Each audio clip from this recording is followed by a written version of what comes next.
Banjar Babakan Sukowati bersama seorang seniman muda yang tentunya sudah tidak asing lagi di teman-teman di channel YouTube saya. Kalau di sosmed terkenal dengan Navia Jos. Nah, untuk lebih jelasnya kita minta beliau untuk memperkenalkan diri dulu. Silakan. Swastiastu, para pemirsa YouTube channel Sang De Bagus dimanapun berada. Perkenalkan saya sekarang, nama lengkap Bagus Wijena Brata Natyam, dipanggil Natya. Ke teman-teman sudah jelas kan. Nah, kita sekarang biar lebih kenal lagi kesehariannya Jero Dalang ini nanti saja. Nah, terus Keseharian keseharian baik itu pekerjaan nanti aja.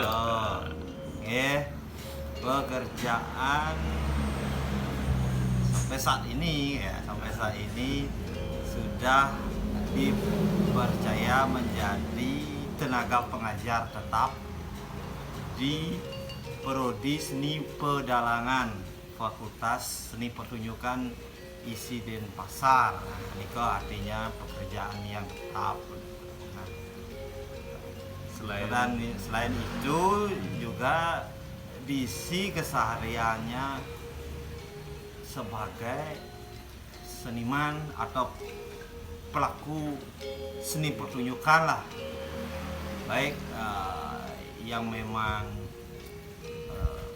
hubungannya erat dengan pendidikan. Kebetulan saya adalah alumnus Prodi Seni Pedalangan Isi Denpasar dan lanjut pendidikan Magister S2 Seni juga di Isi Denpasar. Baik kegiatan sebagai seorang dalang dalam hal ini melayani masyarakat, itu artinya sebagai pengabdi masyarakat di dalam yadnya yang digelar di lingkungan Banjar, desa, juga di lingkungan perumahan ya. Pokoknya yang memerlukan lah. Yang wayang memerlukan lemah, bisa lah. ya, wayang lemah, wayang peteng, Topeng wali juga. nggih masih. Jadi teman-teman sudah jelas seperti keseharian beliau, selain sebagai pengajar, sebagai dosen di Isi Denpasar, juga sebagai pelaku seni, baik itu di bidang seni kerawitan juga, terus pedalangan, seniman topeng juga. Nah, hari ini yang berkunjung ke sini ada yang pengen sekali saya tanya nih kepada beliau. Kebetulan beliau kan seorang dalang. Nah, yang sangat saya ingin tanyakan yaitu kemampuan yang harus atau dasar-dasar yang harus dipunyai seseorang yang ingin belajar menjadi seorang dalang atau ingin menjadi seorang dalang. Nah, yang kedua, seberapa penting sih gitu. Kadang-kadang kita kan jarang ada yang membahas cepalo. Nah, seberapa penting sih cepalo itu terhadap sebuah pertunjukan wayang kulit, tentunya wayang kulit Bali. Nike yang ingin dia tanyakan ini, terus yang bisa jelaskan. Seorang dalang disebut sebagai seniman yang serba bisa gitu orang mengatakan. Tapi saya pun juga tidak semuanya bisa gitu. Artinya hal-hal yang harus dimiliki, wajib dimiliki oleh seorang dalang. Hal utama jelas itu adalah vokal. Artinya sing ada dalam begon ya. Nah, kecuali benan untuk teman-teman kita disabilitas, bagaimana dia membuat pertunjukan wayang itu kan mereka punya kreativitas. Tapi kalau yang ideal gitu lah, ada yang normal, pasti vokal pertama. Unsur utama kalau dalang itu vokal pertama. Dalam hal ini vokal itu bisa berbentuk berbagai macam. Ada yang berbentuk narasi, istilahnya ucap-ucapan, bisa berbentuk tembang gitu. Dalam hal ini pada pewayangan itu banyak memakai tembang-tembang juga, tapi tidak memakai secara pakemnya tidak memakai pupuh kidung, tapi kekawin masuk dia ke dalam pertunjukan wayang, karena itu sumber dari cerita wayang itu adalah kekawin. Baik dia kalau memakai cerita Mahabharata, dia bersumber dengan kekawin Baratayuda, Arjuna, Waha, artinya yang terkait dengan cerita-cerita Mahabharata. Itu juga kan yang memakai cerita epos Ramayana, dia memakai kekawin Ramayana. Ada Kapi Parwo namanya, teks tentang kisah-kisah kelahiran para wanara itu ya. Dia memakai sumber itu, makanya seorang dalang itu. Yang kedua adalah nyastro istilahnya. Setelah dia menguasai vokal tersebut, dia harus nyastro. Istilah nyastro itu sering membaca, sering menyelami sumber-sumber cerita itu gitu. Selain dia menggali cerita yang akan diangkat menjadi lakon pertunjukan wayang, dia akan sekaligus belajar bahasa kosakata, bahasa Kawi langsung di sana. Sekaligus dia mempelajari kosakata, bahasa, dan tutur gitu. Tutur itu artinya penuntun yang akan dipakai untuk istilahnya isen-isen atau memberi pemaknaan pada dialog wayang gitu. Kandel lah dibilangnya. Ya, pada dialog wayang. Dia memberikan garis besar, artinya tutur itu menggaris besari kando atau percakapan pertunjukan wayang tersebut. Nyastro itu artinya sering membaca sumber sastra, buku lah, literatur ya. literatur. Setelah itu, setelah seni vokal, seni sastra, seni tari sekarang. Kenapa saya bilang dalang itu? Nah, setidak-tidaknya dia paham tentang Tari. Gerak-gerak tari. Gerak-gerak tari. Kenapa harus dia paham? Karena dia akan mentransfer sekarang gerak-gerak tari yang diperagakan oleh manusia ke dalam wayangnya sendiri gitu. Bagaimana dia mentransfer itu? Ya lewat pemahamannya dia dulu gitu. Seni tari. Dan alangkah baiknya dalang itu juga bisa menari.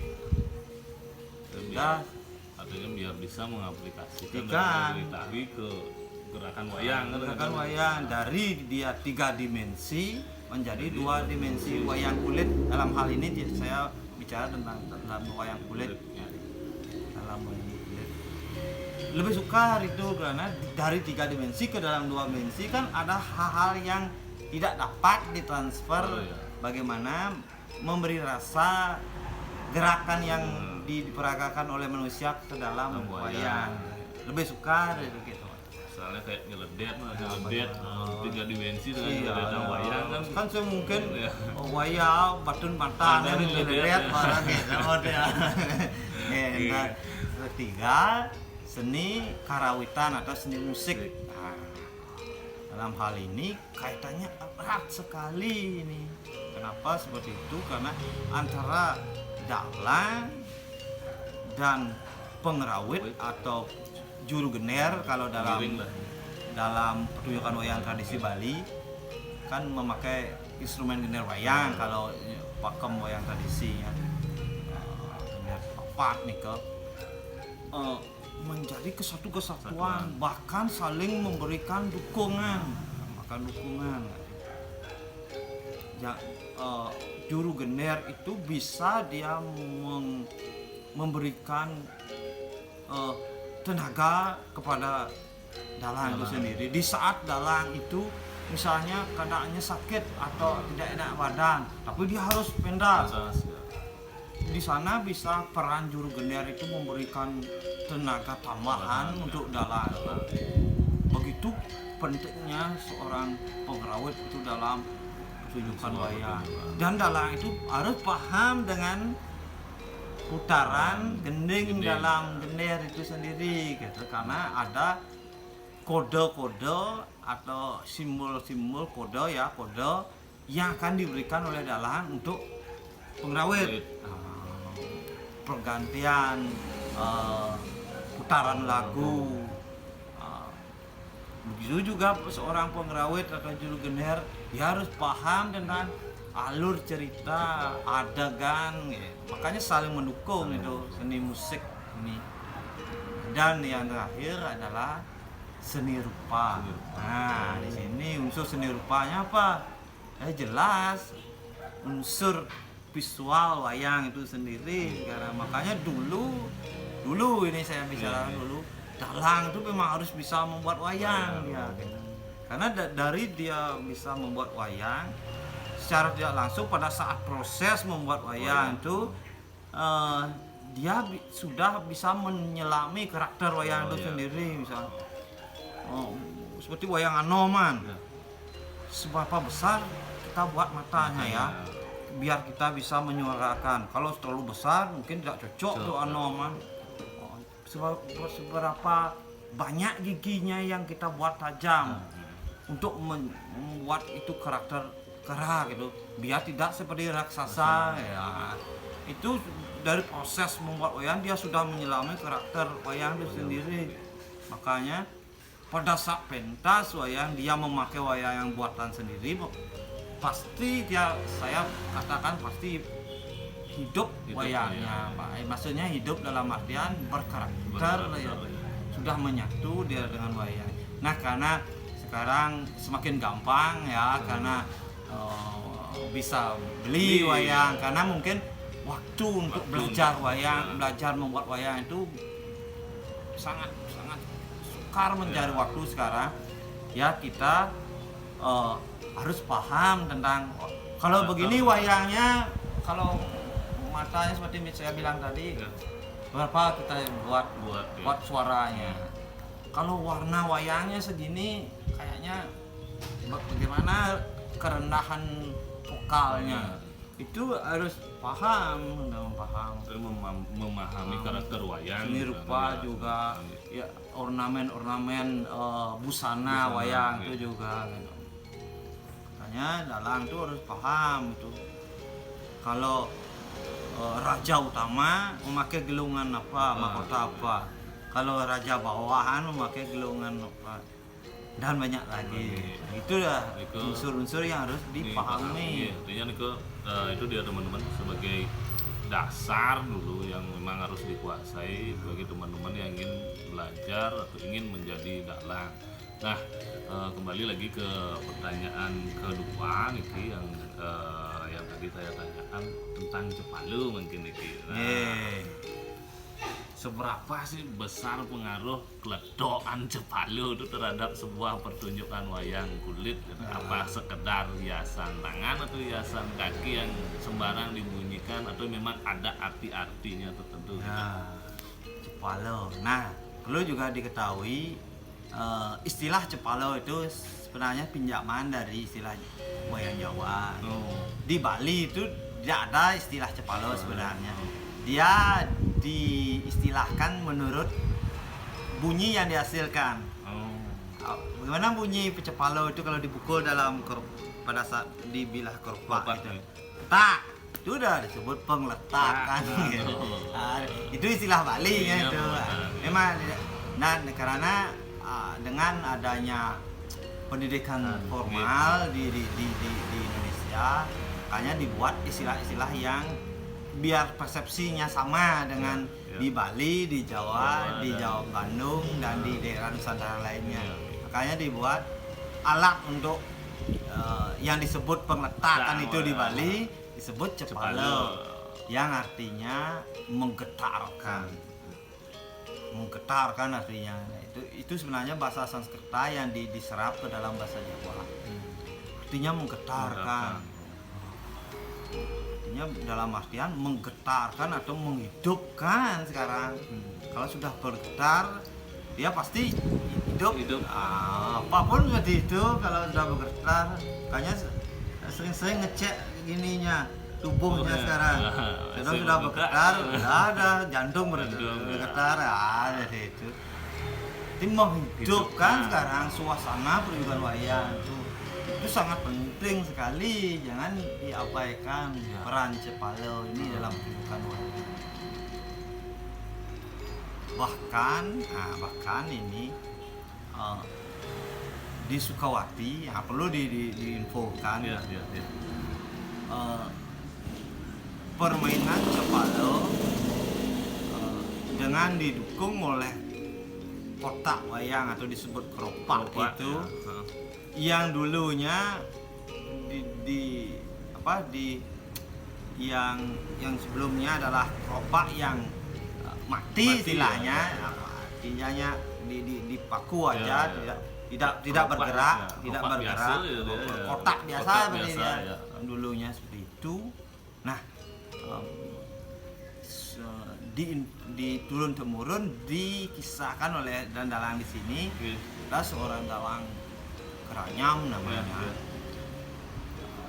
Beliau tidak sengaja menemukan motif pukulan Cepalo itu dari keropak yang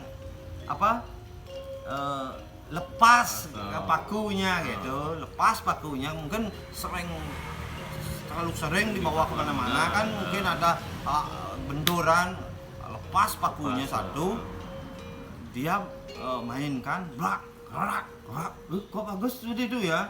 Artinya akhirnya keropak-keropak yang selanjutnya dibuat oleh dalang-dalang di sini disengajakan memang dibuatkan biar dia bisa dimainkan gitu. Dia tidak mati Dia tidak mati.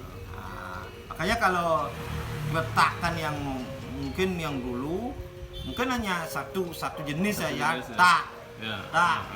Makanya dengan adanya keropak yang dibuat ocak-ocak istilahnya, makanya berbagai macam jenis bisa dibuat sekarang motif pukulan Cepalonya. Ada pukulan pengawit itu kan membuka ya, mungkin tak itu pengawit mungkin artinya diibaratkan sebagai pengawit, ada peneteng gitu. Nah, di sini ada teknik permainan Cepalo kan sudah tahu semua. Ada yang memakai tangan, ada yang dijepit di antara tunjuk dan di tengah, ada yang memakai kaki, dan ada perpaduan memakai tangan dan kaki. Ada adegan-adegan yang keras atau ada adegan peran. Tapi dalam adegan peran memang diperlukan kedua mungkin pada saat tangan itu mau megang wayangnya semua, misalnya kerbut Bimoniu itu misalnya, atau tokoh Bima itu direbut oleh balo-balo atau rewa-rewa, dia bisa kita kan artinya dipegang sendiri. Ini main kan rorak seperti ini. Seperti ini posisi kakinya, saya contohkan gitu. Itu sangat penting sekali. Berarti sangat pentingnya dalam intinya itu berarti Cepalo itu menghidupkan setiap gerak wayang. Gerak wayang. Kalau wayang berjalan, pukulan Cepalonya cocok, sesuaikan dengan karakter wayang tersebut. Kalau wayang halusan atau wayang mata sipit, dia tidak cocok adegan pukulan Cepalo yang keras. Paling tidak tak blak. Segitu aja wayang mata sipit. Kalau wayang sudah mata dedeling udah blak. Tak blak itu udah anunya. Kan terkadang agak cepat juga gitu pukulan Delong dia lain lagi gitu.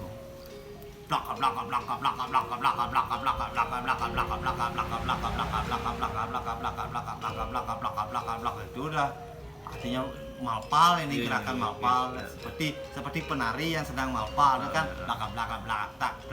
blak ini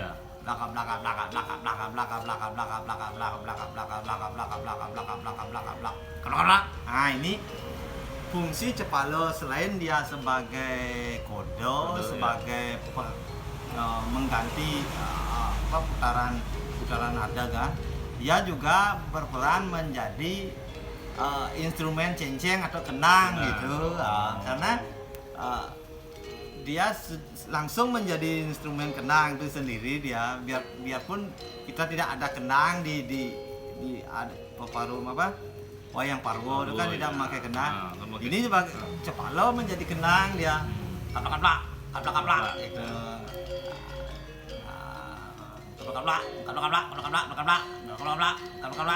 itu dia artinya peran cepalo itu sebagai musik dia juga gitu sebagai pengiring dia juga gitu. Berarti selain sebagai kodo kedua menghidupkan gerak wayang ketiga juga sebagai instrumen musik juga dia gitu dipakai menjadi pengganti cenceng atau kenang. Nah itu dia teman-teman penjelasan dari narasumber kita hari ini. Nah terakhir Niki untuk yang mau Niki seniman-seniman muda yang mau ingin menjadi dalang tapi pesannya atau motivasinya terhadap seniman-seniman muda.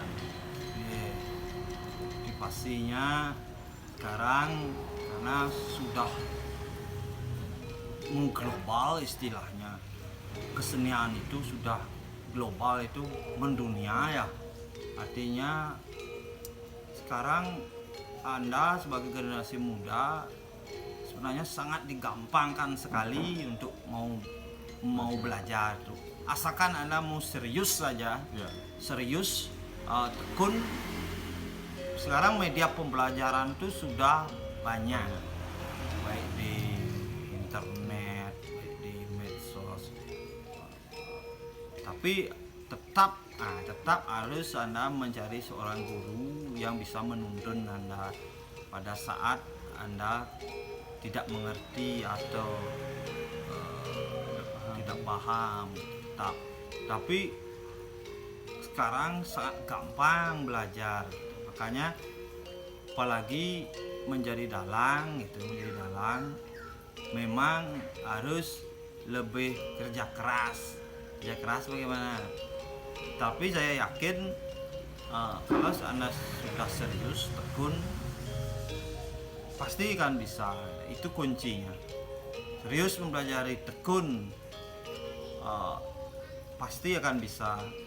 Nah, karena kesenian ini adalah milik kita bersama. Mari kita bersama-sama belajar sehingga kesenian atau kebudayaan Bali itu tetap lestari dan berkembang. Oke, itu dia motivasi atau pesan dari narasumber kita kali ini. Terakhir, bila ada kata-kata kita berdua nih yang kurang enak didengar untuk Pak Miarso atau teman-teman di channel YouTube yang Mas Gang 90. Terakhir kita sini bentuk Pak Santi. Om Santi Santi Santi Om.